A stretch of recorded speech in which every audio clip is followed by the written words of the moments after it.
அண்மைச் செய்தியாக பார்த்து வருகிறோம். சென்னை புறநகரில் தொடர்ந்து கனமழை பெய்து கொண்டிருக்கும் நிலையில் கல்லூரிகள் செல்லும் மாணவர்கள் நனைந்தபடி கல்லூரிகளுக்கு சென்றும் காட்சிகள் தற்போது பார்த்து வருகிறோம். இது குறித்தான கூடுதல் விவரங்களை வழங்குவதற்காக எமது செய்தியாளர் சக்திவேல் இணைப்பில் இணைகிறார். சக்திவேல், வணக்கம். இது குறித்தான கூடுதல் விவரங்களை பதிவு பண்ணலாம். நிச்சயமாக வணக்கம் பவித்ரா.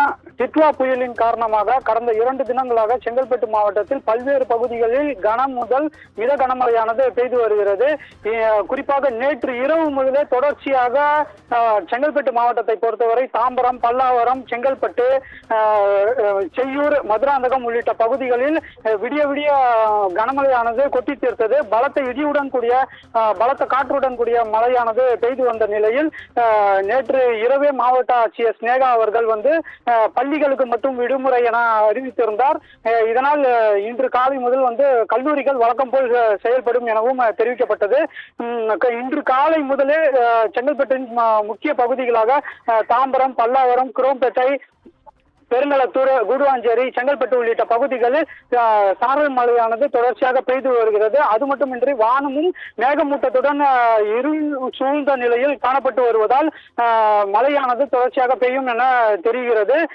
குறிப்பாக இந்த தாம்பரம் பகுதியில் சாலை ஆங்காங்கே குண்டும் குழியுமாக இருப்பதினால் மழை நீரும் தேங்கி இருப்பது வாகன ஓட்டிகள் மிகுந்த சிரமத்தை சந்தித்து வருகின்றனர்.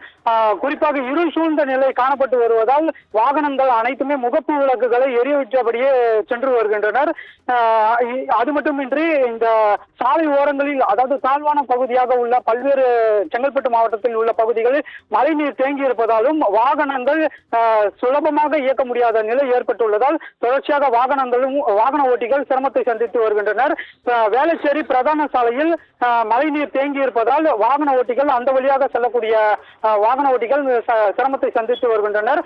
மேலும் இன்று வழக்கம் போல் கல்லூரிகள் இயக்கப்படும் என்று தெரிவித்த அறிவிப்பை தொடர்ந்து மாணவர்கள் காலை முதலே அந்த குடையை பிடித்தபடி கல்லூரி மாணவர்கள் நடந்து அந்த கல்லூரிகளுக்கு செல்லக்கூடிய அந்த காட்சிகளை நம்மால் பார்க்க முடிகிறது. பவித்ரா,